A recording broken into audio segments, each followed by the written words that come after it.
Hello, everybody. It's that time again. It's that time again to have a discussion about a movie. And of course, well, I can't really say it's a horror movie. A lot of people would label it a horror movie. I call it more of a thriller. And we're talking about none other than Stephen King's Misery. That's what we're talking about. Stephen King's Misery. Like I said, a lot of people label it a horror classic. Yeah, it's got that vibe to it. It does, but I label it more as a thriller type with horror elements into it. But before we get into the actual Stephen King's Misery, I want to break down our characters we're going to be talking about. Our two main protagonists in this movie is going to be none other than book writer Paul Sheldon, famous book writer Paul Sheldon, and his biggest fan ever. We're talking about none other than crazy psychotic Annie Wilkes. And while I get on a discussion about Annie Wilkes real quick, she has a backstory that is really not fleshed out in the Misery movie. You'll notice that part of the film, Paul Sheldon comes across, you know, newspaper clippings and stuff of Annie Wilkes and, occurrences, like almost like an origin, what happened before. And but if you really want to get into a good origin story about Annie Wilkes, I don't know if it's still on this platform. If it is, I highly recommend it. Both seasons. Um, there's a lot of Stephen King lore in this series. It is called Castle Rock. Last time I noticed, it was on Hulu. If you have Hulu, wherever you're at, if you're able to get Hulu, and if it's still available, check out Castle Rock seasons 1 and 2. Season 1 is a story by itself. It's almost like an anthology. Each season's a different thing, and it does a lot of callbacks to Stephen King, like Shawshank Redemption and stuff like that, including Misery, because season 2 of Castle Rock is dedicated to Annie Wilkes. That is your main protagonist of the season, and before she became obsessed with Paul Sheldon. And you'll notice that Annie Wilkes has a daughter in season 2. I'm not going to get into it because if you really want to check it out, and if it's still available, check that out. Or if you can get a hold of it somehow for your viewing pleasure, it is a good watch. It was only 2 seasons. They wanted to do more, but evidently it didn't go over, too well. And but I enjoyed it for what it was. So there's 2 seasons of Castle Rock. Get a hold of it, check it out, and get a little bit of backstory with season 2 on our protagonist for tonight, our crazy nurse, Annie Wilkes. Well, we're going to jump right back into Misery. And we all know how the movie starts out. The movie starts out a night, Paul Sheldon writing one of his famous books, uh, just finishing up, opening a bottle of wine, Dom Perignon. That was his, but Andy Wilkes likes to call it Dom Perignon. Pops him over, lights his, one of his cigarettes up, enjoying the finishing product, getting it ready to be delivered all the way to New York City, driving out from one of his famous writing locations which is located in Colorado, I believe, if I'm not mistaken. I could be wrong, but I believe so. So he heads out. It's done. You can understand it's a winter. There's lots of snow out there. He's driving, trying to make it to New York to give his publisher this new creation he's come up with. While he's driving and enjoying himself, it starts to snow again. A big snowstorm comes up, and he's pushing it to the limit, trying to get there. Then all of a sudden, hits a slick spot in the road. Trying to fight his way to stay on the road, he loses control. Runs off the road, flips his car multiple times, and is injured. Moments later, you'll see and hear somebody get out of a vehicle, take what is it? Is it a tire iron or a crowbar or something, and start prying the door open. But you never see who it is. So the person pulls them out. Next thing you know, Paul Sheldon, he's still unconscious in the car. He's being pulled out with the story that he wrote in his famous leather bag that he always writes it and puts it in. He wakes up under the, knocked out of it, under the hearing a voice. And it is none other than our sweetest darling, Annie Wilkes. Has him at her house, has been nursing him back to health, because you got to remember, she is a nurse, even though she's a wacko, which we'll later know, but she is a nurse, and she is his biggest fan, absolutely.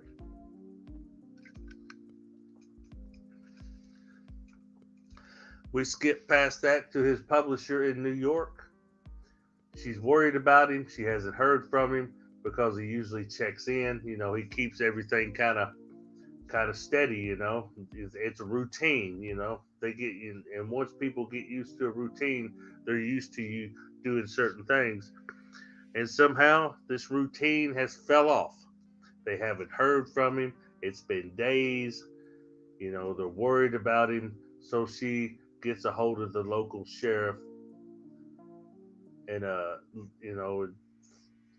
wants him to go check out things, situations or whatever. And what's weird about it is that the sheriff is well aware that Paul Sheldon is there, or he was up at the cabin writing a book. They're well aware of that, and they just figure maybe he's held up somewhere, but they have no clue of the shit that's getting ready to go down. None.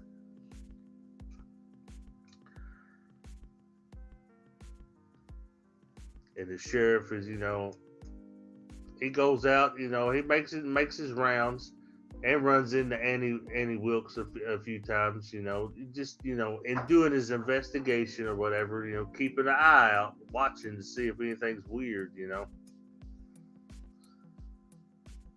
while she is nursing Paul Sheldon on the low at her house, pretty much lying to the man, saying, that the phone lines are down and stuff like that, knowing that they really ain't. So she's really bullshitting him, but she figures he's not going to figure things out, and he does figure things out. He catches on as he starts healing up, at her house. This woman gets, crazy obsessed. I mean, she buys the man a typewriter. She finds his new book that he's written and asks permission to read the book. She reads it, and then she buys the typewriter. She's like, this is no good. This story is no good. You're killing the main character off, which the main character is named Misery, which is the title of the movie.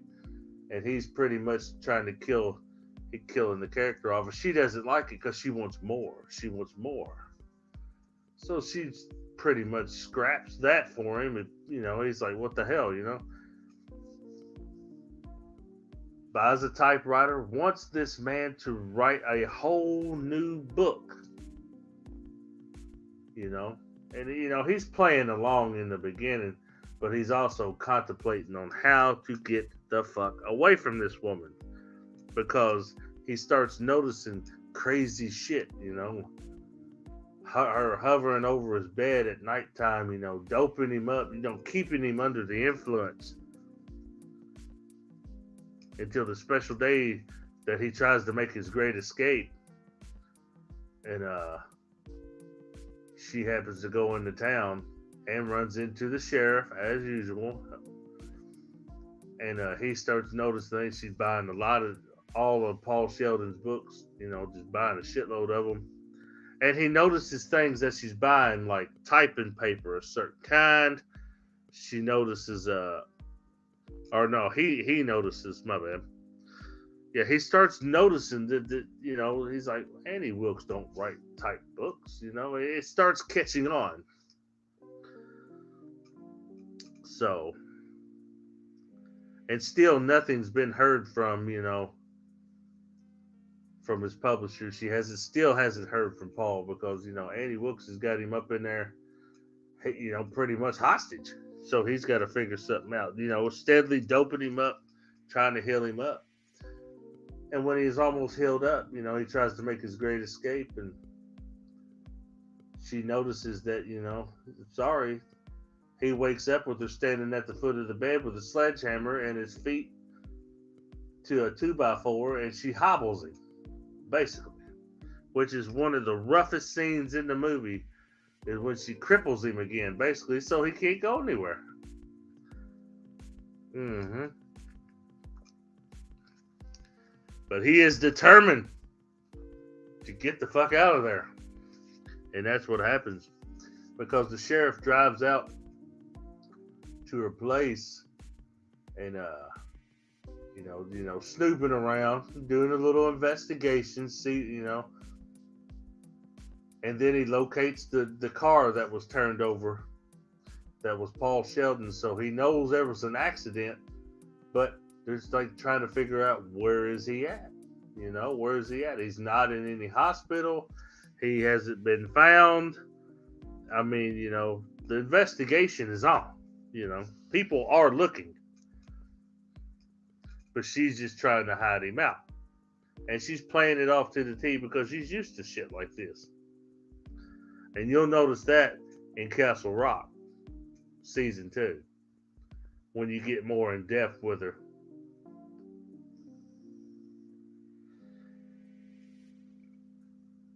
So Paul becomes smart. He plays around. He writes the new book. Lets her read it. She loves it. But he's also, being a lot smarter. Every time she brings him pills to swallow, he doesn't swallow them. He waits until she leaves, slits the mattress, and he has been roaming around the house as she leaves in his wheelchair, gathering stuff like a butcher knife to slip under his pillow to try to get out of here, or try to get to where he can get out of there. Stuffing the pills in the mattress, playing like he's taking it. He's become smarter to the situation. He's in full combat mode right now, even though he still can't walk because he's hobbled out. But he's well aware of what's going on and is determined he's going to get out of there. The sheriff finally makes his last visit to the Annie Wilkes residence, and I think he has some buddies with him. Not for sure. I believe so. If not, that means I got that part wrong. But still, he gets there and he notices that Paul Sheldon. He hears something from the basement. It's pretty much Paul Sheldon where he's trying to roam around the house and get out. He's fell down in the. I want to say fell down in the basement. Hold on now. It's been a minute since I watched this movie, but But anyways, he does hear him. He does hear him. He hears his voice, and that's when Annie Wilkes attacks the cop and knocks him down in the basement. Okay, yeah, that's right. It took me a minute. I had to think about it there for a minute. He hears Paul Sheldon yelling, and Annie Wilkes, I think, yeah, she hits him upside the head with a shovel. I believe so. And then the sheriff gets knocked down in the basement, and that's when all hell breaks loose. You know, like I said, Paul Sheldon is in combat mode. He's well aware of what's going on. He will get out of there crippled or not. Then, of course, they get into the classic scuffle. You know, she tries to dope him up again. It doesn't work. They get into the scuffle. He burns the book and then proceeds to, to be cocky and a smart ass to her. Like, yeah, screw you, screw the book. And then they get into the scuffle. Poor old Annie gets beat upside the head with the typewriter. Classic moment. And then he shoves the burnt book or the burnt story in her mouth. Basically tells her to eat that shit. Eat that, you crazy bitch. And that is pretty much the end of Annie Wilkes. That we know of. That we know of. And then it has a time jump, and you see Paul Sheldon walking with a cane in New York, meeting his publisher, and he has a new story written, but it's not a misery novel. It's about his experience with Annie Wilkes, and he dedicates the story to Annie because of her. He had a reason for a new story, a fresh story. And while sitting in the restaurant, a waitress walks up and she notices that his name's Paul Sheldon, and she says, "Can I have your autograph? I'm your biggest fan." And he just smiles like, he's heard that one before. He's heard that before. Well, that's pretty much the gist of Misery. Him writing the novel, trying to get to New York to give it to his publisher. She's telling him people love the Misery books, don't understand why he's killing off the character. It's probably because maybe he's tired of writing the same old shit, needs some fresh content, So this whole experience, having the wreck and being with Annie Wilkes and stuff like that has gave him a new view, a new story to write, and a new hit, basically. So in the end, Paul Sheldon come out winning in the end. So you can't, even though he went through hell, he still came out winning. And poor old Annie, we appreciate your input. We dedicated it to you, but sorry, babe.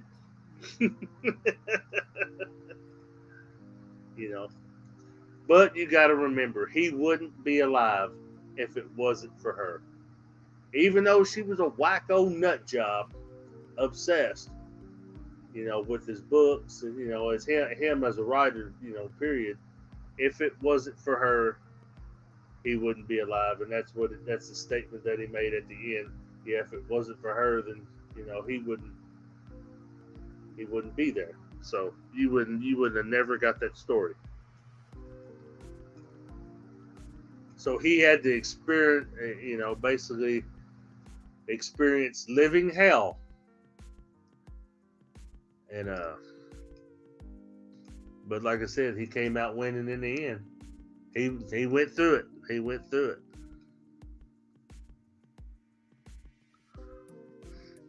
But that's pretty much Stephen King's Misery. That's the gist. That's pretty much the gist of it. That's the movie itself, and I highly recommend it.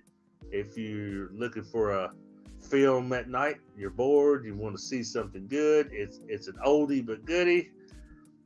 If you're in the horror or if you're into a good thriller, I highly recommend it, and I highly recommend the Castle Rock Hulu series that came out, seasons 1 and 2, because, like I said, there's a lot of Stephen King lore from multiple stories involved, and season 2 has the same aspect, but it's what I consider a backstory slash origin story of Annie Wilkes before she became obsessed with Paul Sheldon, which you see that transformation towards the end of the season when she starts reading the misery books, and and the obsession begins.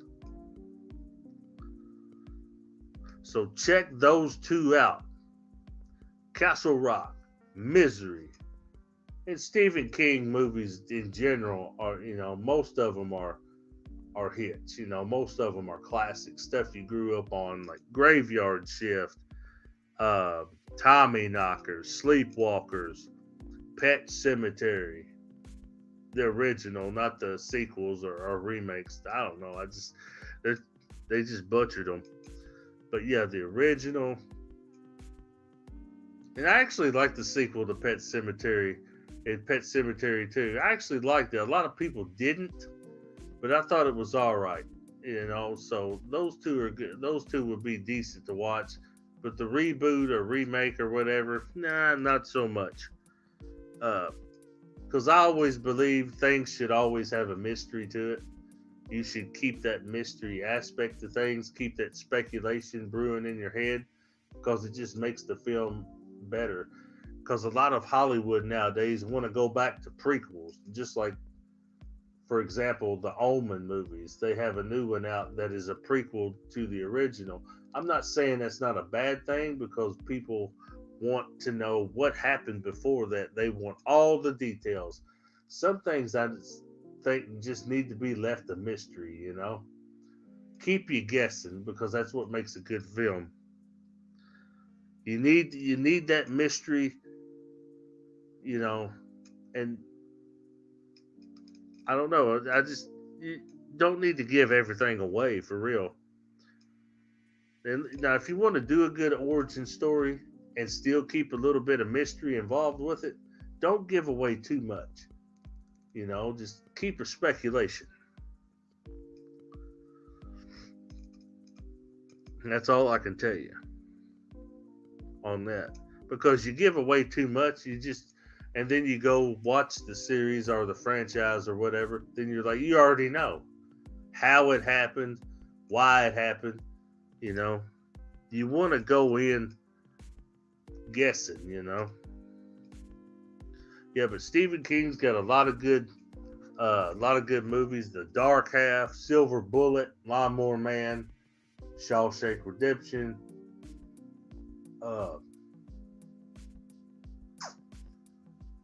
Langoliers, The Stand, which is an incredible movie if you ever get a hold of it. Original and remake that they did not too long ago. I like both of them for real.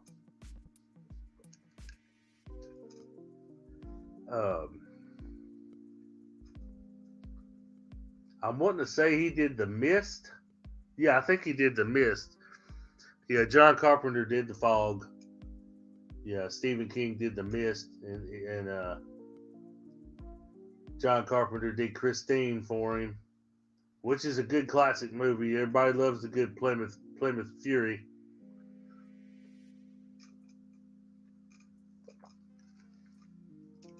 Maximum Overdrive, another classic.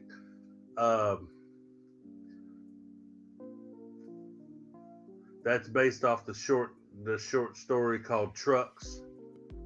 Um, Gerald's Game. I think you can find that on Netflix. Um,